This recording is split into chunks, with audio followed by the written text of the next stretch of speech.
हजारों साल पहले, जब न समय की कोई सीमा थी और न ही मानव सभ्यता अपने आज के स्वरूप में थी, तभी एक ऐसी दिव्य घटना घटी जिसने पूरे ब्रह्मांड को हिला दिया। एक ऐसा प्रकाश स्तंभ प्रकट हुआ जिसका न कोई आदि था और न ही कोई अंत। उसकी तेजस्वी ज्योति इतनी प्रचंड थी कि स्वयं देवताओं की आंखें झुक गईं।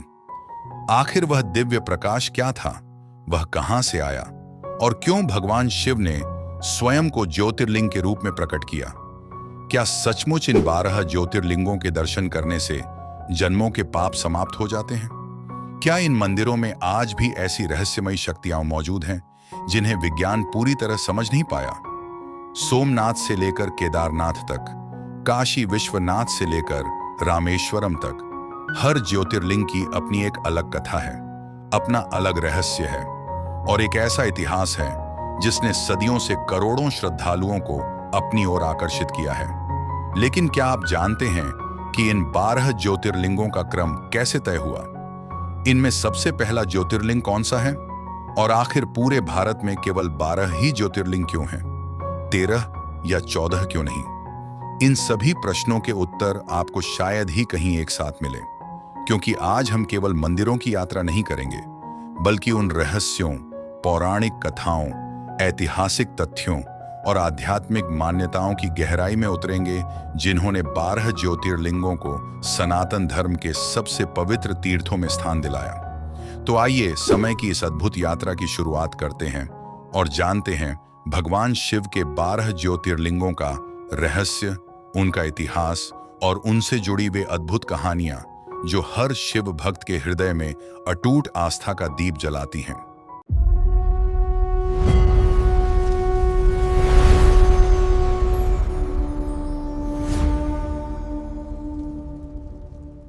लेकिन 12 ज्योतिर्लिंगों की यात्रा शुरू करने से पहले यह जानना आवश्यक है कि आखिर ज्योतिर्लिंग क्या है और भगवान शिव ने इसी स्वरूप में प्रकट होने का निर्णय क्यों लिया। ज्योतिर्लिंग 2 शब्दों से मिलकर बना है, ज्योति अर्थात दिव्य प्रकाश और लिंग अर्थात भगवान शिव का अनादि और अनंत स्वरूप। दूसरे शब्दों में ज्योतिर्लिंग वह स्थान है जहां भगवान शिव स्वयं अनंत प्रकाश के रूप में प्रकट हुए। यह केवल पत्थर से निर्मित शिवलिंग नहीं, बल्कि शिव की असीम, निराकार और सर्वव्यापी शक्ति का प्रतीक माना जाता है। अब प्रश्न उठता है कि इस दिव्य स्वरूप की उत्पत्ति कैसे हुई। शिव पुराण के अनुसार एक समय भगवान ब्रह्मा और भगवान विष्णु के बीच यह विवाद उत्पन्न हो गया कि सृष्टि में सबसे महान कौन है। दोनों स्वयं को श्रेष्ठ सिद्ध करने का प्रयास कर रहे थे। तभी अचानक उनके बीच एक विशाल अग्निस्तंभ प्रकट हुआ। उसकी ज्वाला आकाश से भी ऊपर और पाताल से भी नीचे तक फैली हुई थी। उसका न कोई आरंभ दिखाई देता था और न ही कोई अंत। उस रहस्यमयी स्तंभ का रहस्य जानने के लिए भगवान विष्णु जंगली सूअर का रूप धारण कर उसके मूल की खोज में पाताल की ओर चले गए, जबकि भगवान ब्रह्मा हंस का रूप लेकर उसके शिखर की तलाश में आकाश की ओर उड़ चले। दोनों ने अनगिनत प्रयास किए, लेकिन उस अग्नि स्तंभ का न अंत मिला और न ही आरंभ। तब भगवान विष्णु ने अपनी असफलता स्वीकार कर ली और समझ गए कि यह शक्ति उनसे भी परे है। लेकिन भगवान ब्रह्मा ने स्वयं को विजेता सिद्ध करने के लिए असत्य का सहारा लिया। उसी क्षण उस अनंत अग्नि स्तंभ से भगवान शिव प्रकट हुए। उन्होंने बताया कि वही अनादि हैं, वही अनंत हैं और संपूर्ण सृष्टि उन्हीं से प्रारंभ होकर उन्हीं में विलीन होती है। कहा जाता है कि इसी दिव्य अग्नि स्तंभ को ज्योतिर्लिंग कहा गया। समय के साथ भगवान शिव ने अपने इस दिव्य स्वरूप को पृथ्वी पर 12 पवित्र स्थानों पर स्थापित किया, जिन्हें आज हम 12 ज्योतिर्लिंग के नाम से जानते हैं। प्रत्येक ज्योतिर्लिंग की अपनी अलग कथा, अलग महत्व और अलग आध्यात्मिक पहचान है। हमारी यात्रा का पहला पड़ाव है सोमनाथ ज्योतिर्लिंग, जिसे 12 ज्योतिर्लिंगों में प्रथम स्थान प्राप्त है। यह मंदिर गुजरात के प्रभास पाटन में अरब सागर के किनारे स्थित है और सनातन धर्म के सबसे प्राचीन तीर्थों में गिना जाता है। सोमनाथ का नाम सोम अर्थात चंद्रदेव और नाथ अर्थात भगवान शिव से मिलकर बना है। शिव पुराण के अनुसार चंद्रदेव ने दक्ष प्रजापति की 27 पुत्रियों से विवाह किया था, लेकिन उनका स्नेह केवल रोहिणी के प्रति अधिक था। इससे क्रोधित होकर दक्ष ने चंद्रदेव को तेज खोने का श्राप दे दिया। श्राप के प्रभाव से चंद्रमा का तेज धीरे धीरे समाप्त होने लगा और पूरा संसार प्रभावित होने लगा। श्राप से मुक्ति पाने के लिए चंद्रदेव ने प्रभास क्षेत्र में भगवान शिव की कठोर तपस्या की। उनकी भक्ति से प्रसन्न होकर भगवान शिव प्रकट हुए और उन्हें श्राप से आंशिक मुक्ति का वरदान दिया। तभी से चंद्रमा कृष्ण पक्ष में घटता है और शुक्ल पक्ष में फिर से बढ़ने लगता है। इसी स्थान पर भगवान शिव सोमनाथ के रूप में प्रतिष्ठित हुए। इतिहास की बात करें तो सोमनाथ मंदिर केवल आस्था का प्रतीक नहीं बल्कि संघर्ष और पुनर्निर्माण का भी प्रतीक है। इतिहासकारों के अनुसार इस मंदिर को कई बार आक्रमणकारियों ने ध्वस्त किया, लेकिन हर बार यह पहले से अधिक भव्य रूप में पुनः निर्मित हुआ। यही कारण है कि सोमनाथ को सनातन धर्म की अटूट आस्था और अदम्य साहस का प्रतीक माना जाता है। यही कारण है कि सोमनाथ केवल एक मंदिर नहीं बल्कि विश्वास, इतिहास और भगवान शिव की अनंत कृपा का जीवंत प्रतीक है। सोमनाथ की दिव्य नगरी से अब हमारी यात्रा दक्षिण भारत के उस पवित्र पर्वत की ओर बढ़ती है जहां भगवान शिव अपने पूरे परिवार के प्रेम और करुणा के साथ विराजमान हैं। यही है दूसरा ज्योतिर्लिंग मल्लिकार्जुन टेम्पल। यह ज्योतिर्लिंग आंध्र प्रदेश के श्रीशैल पर्वत पर कृष्णा नदी के तट पर स्थित है। घने जंगलों और ऊंची पहाड़ियों से घिरा यह स्थान प्राचीन काल से ही तपस्वियों और ऋषियों की साधना का प्रमुख केंद्र रहा है। शिव पुराण के अनुसार एक बार भगवान शिव के दोनों पुत्रों भगवान गणेश और भगवान कार्तिकेय के बीच पहले विवाह को लेकर विवाद हुआ। भगवान शिव और माता पार्वती ने कहा कि जो पहले पूरी पृथ्वी की परिक्रमा करेगा उसी का विवाह पहले होगा। भगवान कार्तिकेय अपने वाहन मयूर पर बैठकर पृथ्वी की यात्रा पर निकल पड़े। वहीं भगवान गणेश ने अपने माता पिता की 7 परिक्रमा की और कहा कि माता पिता ही संपूर्ण संसार के समान हैं। उनकी बुद्धिमत्ता से प्रसन्न होकर भगवान शिव ने पहले गणेश जी का विवाह करा दिया। जब कार्तिकेय लौटे और उन्हें यह बात पता चली तो वे दुखी होकर श्रीशैल पर्वत पर आकर रहने लगे। अपने पुत्र का दुख देखकर भगवान शिव और माता पार्वती भी वहीं आकर निवास करने लगे। तभी से भगवान शिव यहाँ मल्लिकार्जुन और माता पार्वती भ्रामरांबा के रूप में पूजे जाते हैं। यही कारण है कि यह ज्योतिर्लिंग माता पिता के प्रेम, त्याग और परिवार के महत्व का प्रतीक माना जाता है। इस मंदिर की सबसे बड़ी विशेषता यह है कि यहाँ एक साथ ज्योतिर्लिंग और शक्तिपीठ दोनों के दर्शन होते हैं। पूरे भारत में ऐसे बहुत कम स्थान हैं जहाँ भगवान शिव और माता शक्ति का यह अद्भुत संगम देखने को मिलता है। मान्यता है कि सच्चे मन से यहाँ दर्शन करने वाला भक्त केवल भगवान शिव का ही नहीं बल्कि पूरे शिव परिवार का आशीर्वाद प्राप्त करता है।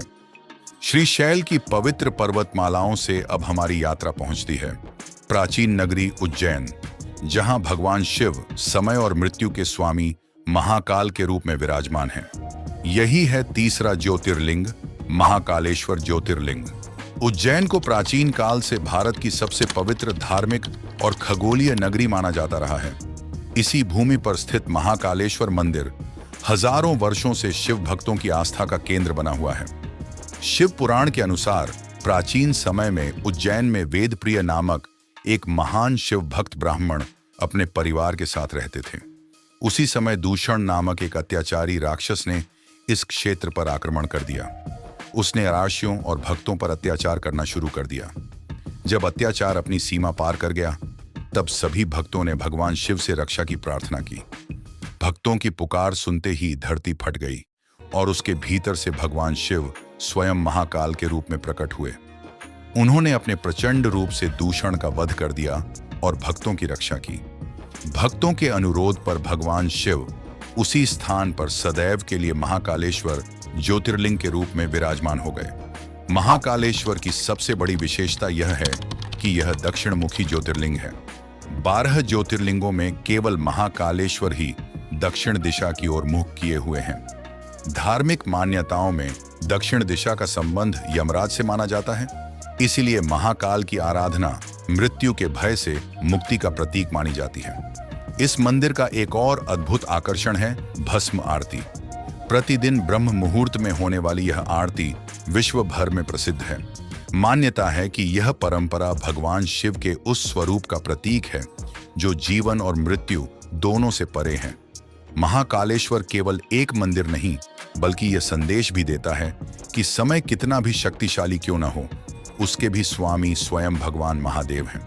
महाकाल की नगरी उज्जैन से अब हमारी यात्रा नर्मदा नदी के पावन तट पर पहुंचती है।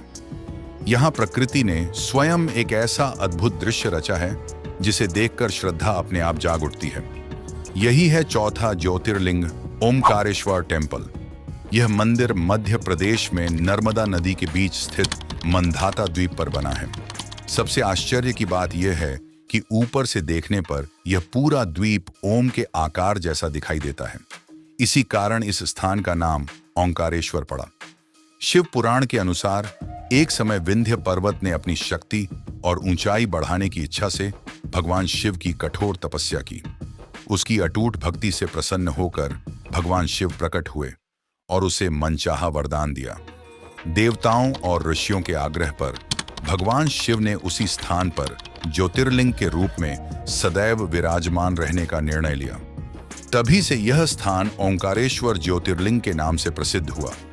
इतिहास बताता है कि प्राचीन काल से यह क्षेत्र साधु संतों और तपस्वियों की साधना का प्रमुख केंद्र रहा है। नर्मदा तट होने के कारण इसे सनातन परंपरा में अत्यंत पवित्र तीर्थ माना जाता है और आज भी लाखों श्रद्धालु यहां दर्शन के लिए आते हैं। इस ज्योतिर्लिंग की सबसे अनोखी विशेषता यह है कि यहां भगवान शिव के दो प्रमुख स्वरूपों की पूजा होती है, ओंकारेश्वर और ममलेश्वर। मान्यता है कि दोनों के दर्शन किए बिना यात्रा पूर्ण नहीं मानी जाती। यहाँ की सबसे अनोखी बात यह भी है कि नर्मदा परिक्रमा करने वाले श्रद्धालुओं के लिए ओंकारेश्वर सबसे महत्वपूर्ण पड़ावों में से एक माना जाता है। अनेक साधु संत अपनी आध्यात्मिक यात्रा की शुरुआत इसी पवित्र धाम से करते हैं। ओंकारेश्वर की शांत घाटियों से अब हमारी यात्रा हिमालय की बर्फ से ढकी ऊंची चोटियों की ओर पहुंचती है। समुद्र तल से लगभग 3583 मीटर की ऊंचाई पर स्थित यह धाम केवल एक मंदिर नहीं, बल्कि अटूट आस्था, तपस्या और साहस का प्रतीक है। यही है पांचवां ज्योतिर्लिंग केदारनाथ टेम्पल। केदारनाथ का इतिहास हजारों वर्ष पुराना माना जाता है। मान्यता है कि वर्तमान मंदिर का निर्माण प्राचीन काल में हुआ और बाद में आदि शंकराचार्य ने इसका पुनरुद्धार कराया। कठोर मौसम और बर्फबारी के बावजूद यह मंदिर सदियों से श्रद्धालुओं की आस्था का केंद्र बना हुआ है। जुड़ी मान्यताओं के अनुसार महाभारत युद्ध के बाद पांडव अपने कर्मों के प्रायश्चित के लिए भगवान शिव का आशीर्वाद प्राप्त करना चाहते थे, लेकिन भगवान शिव उनसे मिलने के इच्छुक नहीं थे और बैल का रूप धारण कर हिमालय की ओर चले गए। जब भीम ने उस बैल को पहचान लिया और पकड़ने का प्रयास किया तो भगवान शिव भूमि में समाने लगे। उसी समय बैल का कुबड़ वाला भाग केदारनाथ में प्रकट हुआ, जिसे आज केदारनाथ ज्योतिर्लिंग के रूप में पूजा जाता है। भगवान शिव के अन्य अंग अलग अलग स्थानों पर प्रकट हुए, जिन्हें आज पंच केदार के नाम से जाना जाता है। केदारनाथ की सबसे बड़ी विशेषता इसका त्रिकोणाकार स्वयंभू शिवलिंग है, जो अन्य ज्योतिर्लिंगों से बिल्कुल अलग स्वरूप रखता है। साथ ही यह 12 ज्योतिर्लिंगों में सबसे अधिक ऊंचाई पर स्थित है, जहां पहुंचने के लिए श्रद्धालुओं को कठिन पर्वतीय यात्रा करनी पड़ती है। एक रोचक तथ्य यह भी है कि वर्ष 2013 की भीषण आपदा में पूरा क्षेत्र भारी विनाश का शिकार हुआ, लेकिन मंदिर मुख्य रूप से सुरक्षित रहा। मंदिर के पीछे आकर रुकी एक विशाल शिला ने बाढ़ के तेज बहाव को मोड़ दिया। आज श्रद्धालु उस शिला को भीम शिला के नाम से जानते हैं और इसे भगवान शिव की कृपा का प्रतीक मानते हैं। केदारनाथ की चोटियों से अब हमारी यात्रा सह्याद्री पर्वतमाला के घने जंगलों में प्रवेश करती है। प्रकृति की गोद में स्थित यह पवित्र धाम भगवान शिव के पराक्रम और भक्तों की रक्षा का प्रतीक माना जाता है। यही है छठा ज्योतिर्लिंग भीमाशंकर टेम्पल। महाराष्ट्र के पुणे जिले में स्थित यह मंदिर घने वनों और ऊंचे पहाड़ों के बीच बना हुआ है। शांत वातावरण और प्राकृतिक सौंदर्य के कारण यह स्थान प्राचीन काल से अर्षियों की तपस्थली माना जाता रहा है। शिव पुराण के अनुसार कुंभकर्ण का पुत्र भीम अत्यंत बलशाली और क्रूर राक्षस था। उसने कठोर तपस्या करके ब्रह्मा से वरदान प्राप्त किया और उसके बाद देवताओं तथा ऋषियों पर अत्याचार करने लगा। उसने भगवान शिव के परम भक्त राजा सुदक्षिण को भी बंदी बना लिया। कैद में रहने के बावजूद राजा सुदक्षिण निरंतर भगवान शिव की आराधना करते रहे। भक्त की पुकार सुनकर भगवान शिव प्रचंड रूप में प्रकट हुए। उनके और राक्षस भीम के बीच भयंकर युद्ध हुआ, जिसके अंत में भगवान शिव ने भीम का वध कर धर्म की रक्षा की। इसके बाद देवताओं और ऋषियों के आग्रह पर भगवान शिव वहीं ज्योतिर्लिंग के रूप में स्थापित हो गए और यह स्थान भीमाशंकर कहलाया। इस ज्योतिर्लिंग की सबसे बड़ी विशेषता यह है कि इसे भीमा नदी का शुरुआत स्थल भी माना जाता है। मान्यता है कि युद्ध के बाद भगवान शिव के शरीर से निकली दिव्य ऊर्जा और पसीने की धाराओं से भीमा नदी का जन्म हुआ। इस धाम को विशेष बनाने वाली बात यह भी है कि भीमाशंकर मंदिर के आसपास का पूरा क्षेत्र आज एक प्रसिद्ध वन्यजीव है, जहां अनेक दुर्लभ जीव जंतु पाए जाते हैं। इसलिए यहां आने वाले श्रद्धालुओं को आध्यात्मिक शांति के साथ प्रकृति की अद्भुत सुंदरता का भी अनुभव होता है। सह्याद्री के शांत वनों से अब हमारी यात्रा पहुंचती है उस नगरी में, जिसे संसार का सबसे प्राचीन जीवित शहर और स्वयं भगवान शिव की प्रिय नगरी कहा जाता है। यही है 7वां ज्योतिर्लिंग काशी विश्वनाथ टेम्पल। गंगा नदी के पावन तट पर स्थित काशी विश्वनाथ मंदिर सदियों से करोड़ों श्रद्धालुओं की आस्था का केंद्र रहा है। सनातन परंपरा में काशी को केवल एक शहर नहीं, बल्कि मोक्ष की नगरी माना जाता है। मान्यता है कि स्वयं भगवान शिव यहां सदैव अपने भक्तों के साथ निवास करते हैं। शिव पुराण के अनुसार भगवान शिव ने समस्त लोकों में काशी को अपना सबसे प्रिय स्थान चुना। ऐसा कहा जाता है कि प्रलय आने पर भी काशी का विनाश नहीं होता, क्योंकि इस नगरी की रक्षा स्वयं महादेव करते हैं। यही कारण है कि इसे सदैव साथ रहने वाला क्षेत्र भी कहा जाता है, अर्थात वह स्थान जिसे भगवान शिव कभी नहीं छोड़ते। इतिहास की दृष्टि से काशी विश्वनाथ मंदिर ने भी अनेक उतार चढ़ाव देखे हैं। विभिन्न आक्रमणों के दौरान इसे कई बार क्षति पहुंचाई गई, लेकिन हर बार श्रद्धालुओं की आस्था ने इसे फिर से खड़ा कर दिया। वर्तमान मंदिर का निर्माण 18वीं शताब्दी में अहिल्याबाई होलकर द्वारा कराया गया था। आज यह मंदिर भव्य काशी विश्वनाथ कॉरिडोर के कारण विश्व भर के श्रद्धालुओं के लिए और भी सुलभ हो गया है। इस ज्योतिर्लिंग की सबसे बड़ी विशेषता यह है कि यहाँ दर्शन करने वाले भक्तों के लिए मोक्ष की प्राप्ति का विशेष महत्व माना जाता है। धार्मिक मान्यता है कि काशी में अंतिम समय आने पर भगवान शिव स्वयं भक्त के कानों में तारक मंत्र का उपदेश देते हैं। यहाँ की सबसे अनोखी बात यह भी है कि काशी विश्वनाथ मंदिर और मां गंगा का संबंध अत्यंत गहरा माना जाता है।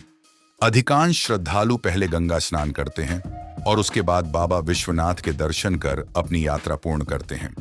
काशी की आध्यात्मिक नगरी से अब हमारी यात्रा महाराष्ट्र के नासिक जिले में स्थित ब्रह्मगिरी पर्वत की ओर बढ़ती है।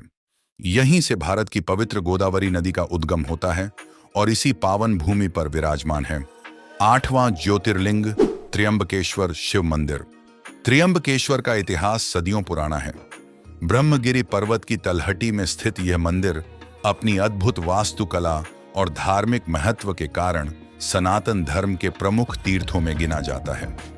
वर्तमान मंदिर का निर्माण 18वीं शताब्दी में नाना साहेब पेशवा के शासनकाल में कराया गया था।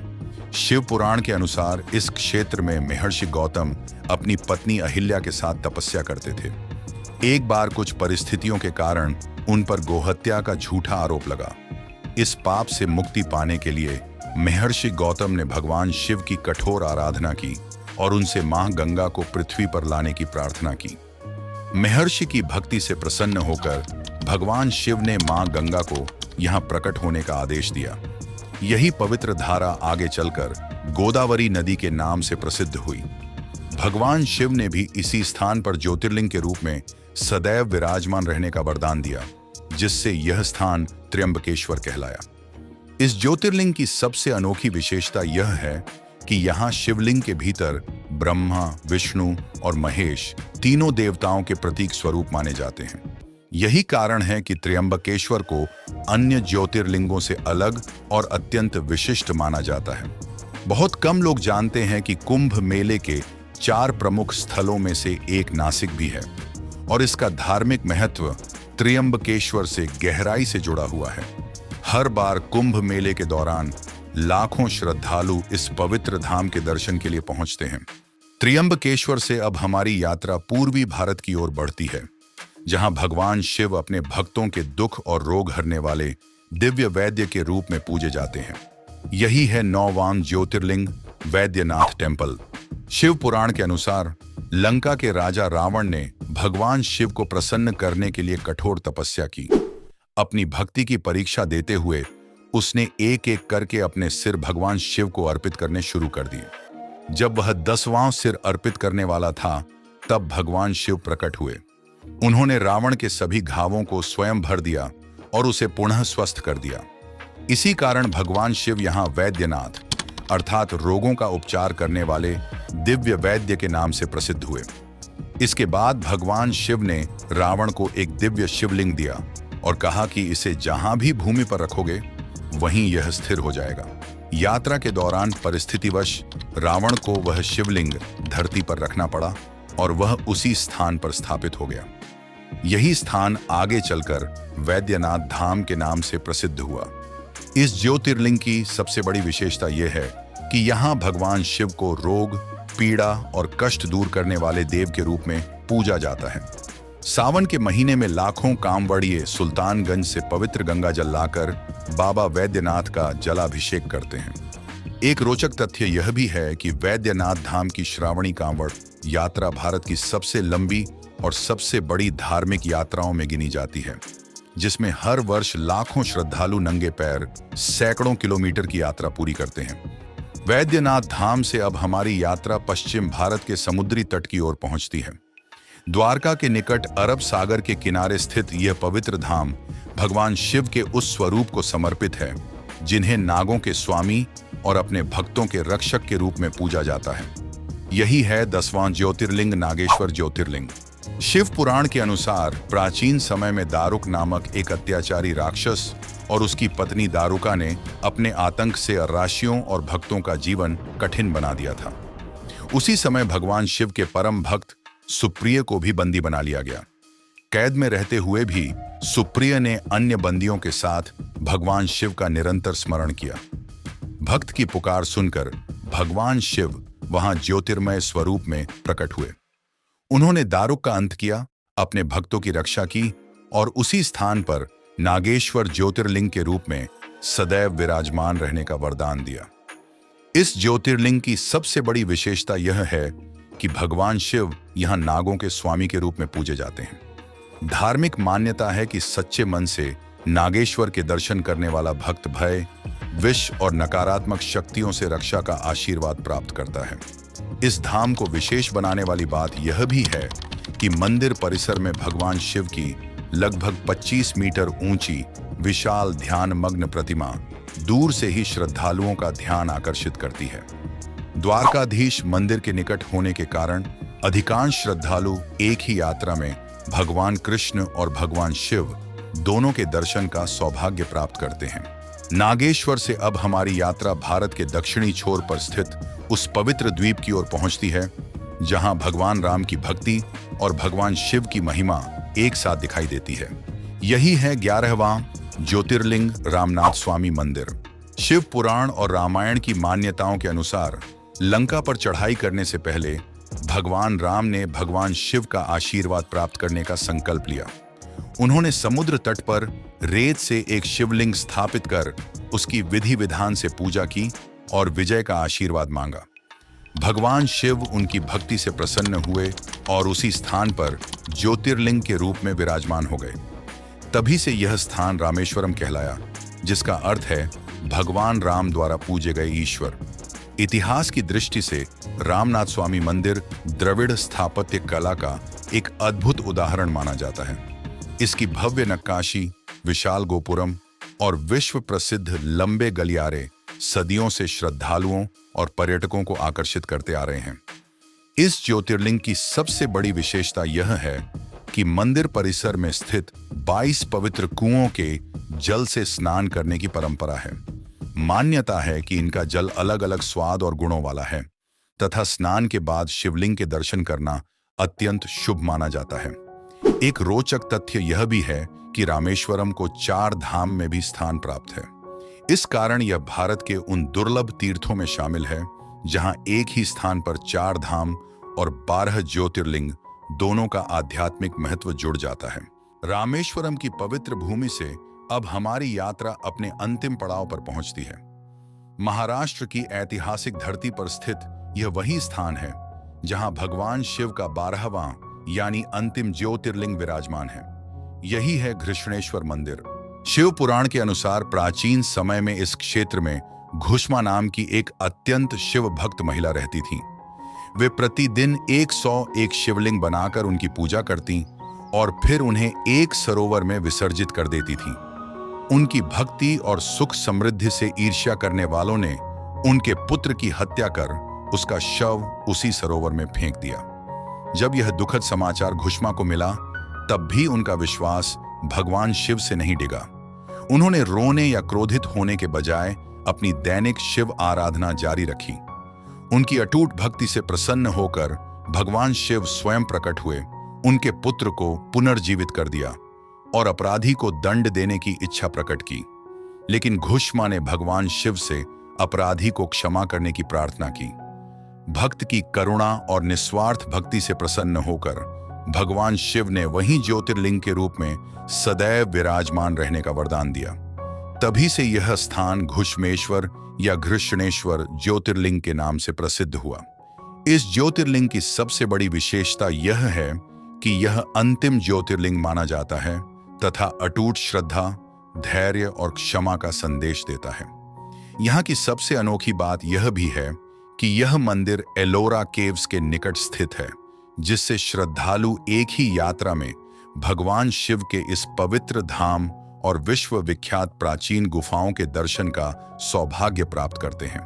12 ज्योतिर्लिंग केवल मंदिर नहीं हैं, बल्कि भगवान शिव के 12 दिव्य स्वरूप हैं, जो हमें भक्ति, धैर्य, सत्य, करुणा और आत्मविश्वास का मार्ग दिखाते हैं।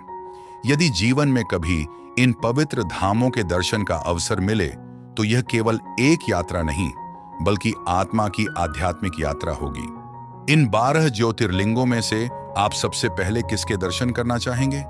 कमेंट में उसका नाम और हर हर महादेव अवश्य लिखें। यदि आपको यह डॉक्यूमेंट्री वीडियो पसंद आई हो, तो वीडियो को लाइक करें, चैनल को सब्सक्राइब करें और वीडियो को अंतिम तक देखने के लिए आपका बहुत बहुत धन्यवाद।